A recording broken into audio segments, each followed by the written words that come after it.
A tricky, unique to Luke's gospel, challenging and hard to understand parable is what our gospel reading gives to us this week.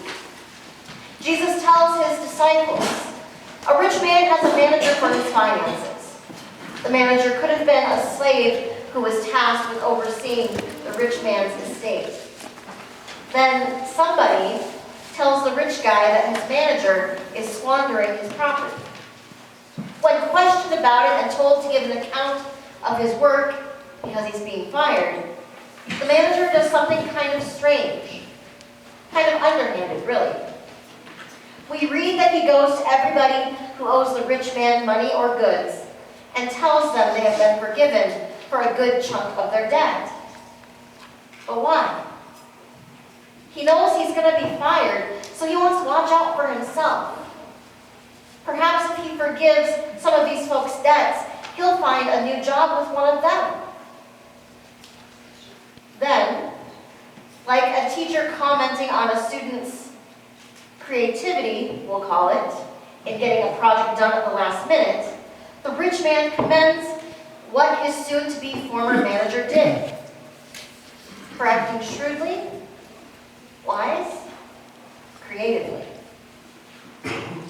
This is a weird parable, made even more strange by what Jesus said next. Make friends for yourselves by means of dishonest wealth, so that when it's gone you may still be welcomed into the eternal homes. Then, if a person is faithful in a little, they will also be faithful in much. If they're dishonest in a little, they'll be dishonest in much.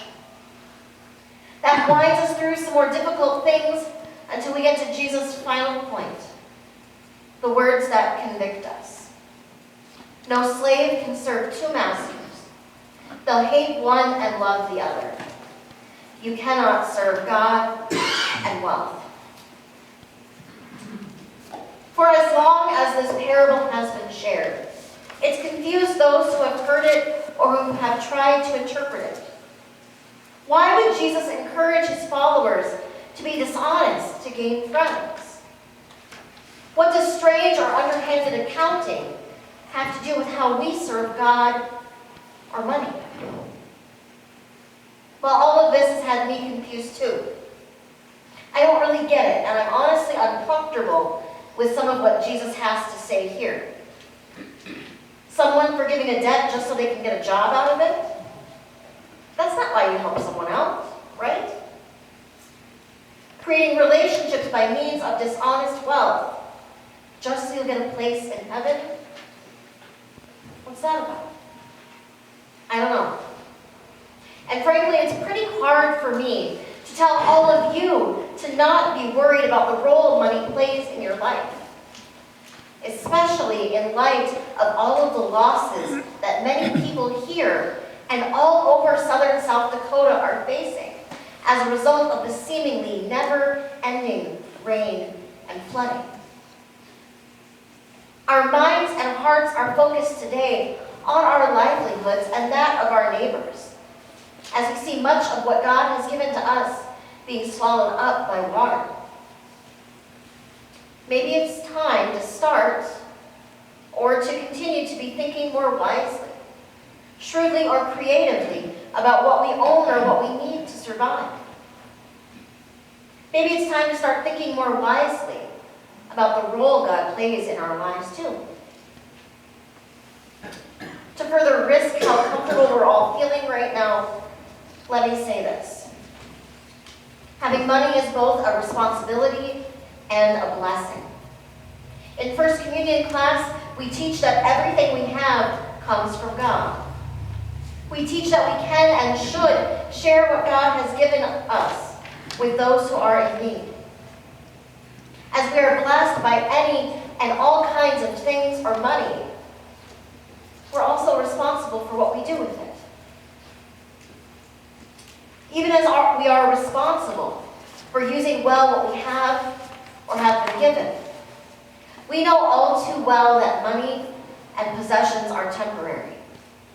As we know all too well, economic ups and downs, storms or illnesses can take what we have away in an instant. And when that happens, well, we feel broken because we have been broken by systems, structures, and ways of being that don't always work out well for us.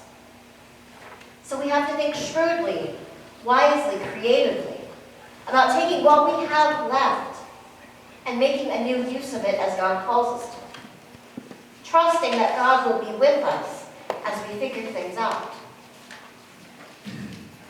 In a similar fashion, as followers of Jesus Christ today, we are also blessed by God's goodness, mercy, forgiveness, and redemption, which are present, made real for us in Christ at all times. We are also responsible for being God's stewards of and in our world. What will we do with those blessings that have been bestowed upon us in our baptisms? Will we keep them stored up for ourselves? Or might we just be called to share the promise of God's love found in Jesus Christ with others in ways that might be just a little bit different than we're used to or than we had thought of before? So what did the dishonest manager, as we call him, do in his circumstances? He took what he had, the ending of an unequal relationship with his master, and created relationships that benefited him and his former master's debtors. They were able to retain much of their livelihood by not having to pay them over to the master. He in turn had the opportunity to find work again. He built relationships based on something more like a friendship, taking the time to help out another person. He figured out that in the long run, he could not serve his master and those he offered to help.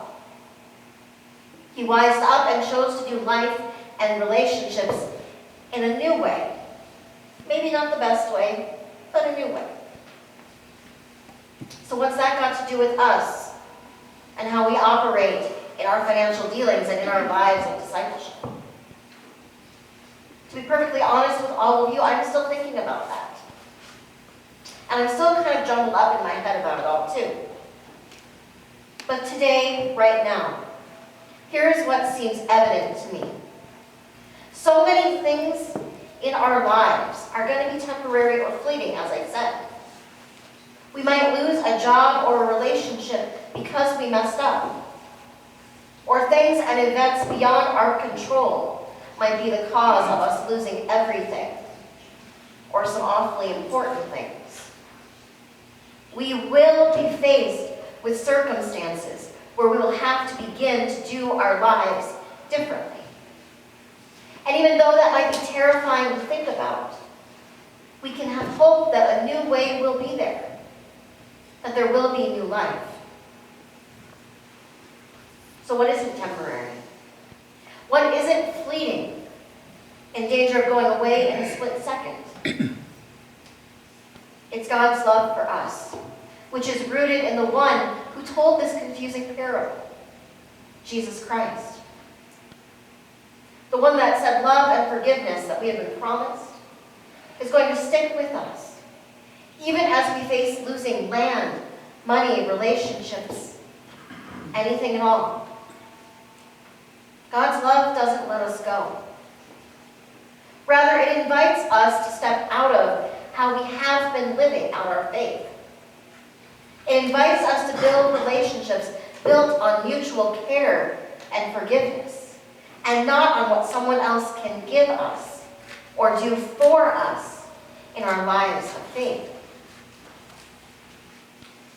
Living with the knowledge that God's love and grace are not fleeting. Perhaps we've found the key, the heart of this tricky parable.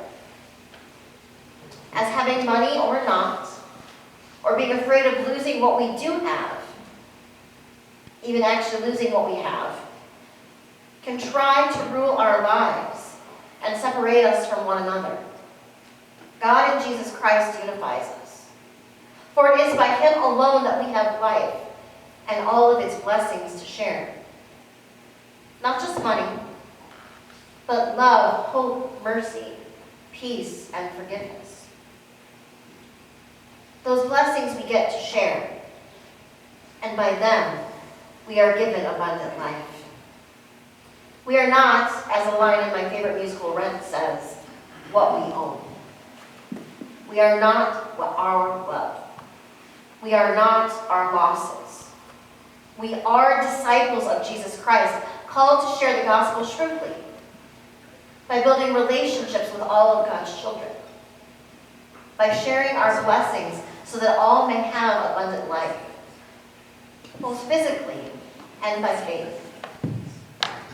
So let us be a little or a lot more shrewd today. Let us give ourselves room to love and build Christ-centered relationships, not based on give and take, but on mutual love and friendship. Let us take responsibility for the ways in which we mess up, so that we can turn around and get the new start Christ has promised us. Finally, let us look to God to give us life when the things we have lost, or when our desire for more, tries to cloud our relationship with God. May we do our best to not live in fear of losing what we have, but rejoice in what we will always have.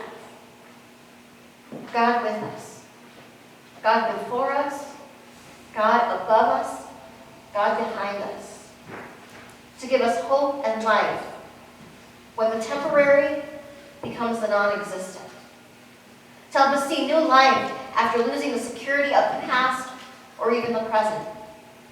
May we trust in the one who is our true and constantly kind and forgiving Master, Jesus Christ. Amen.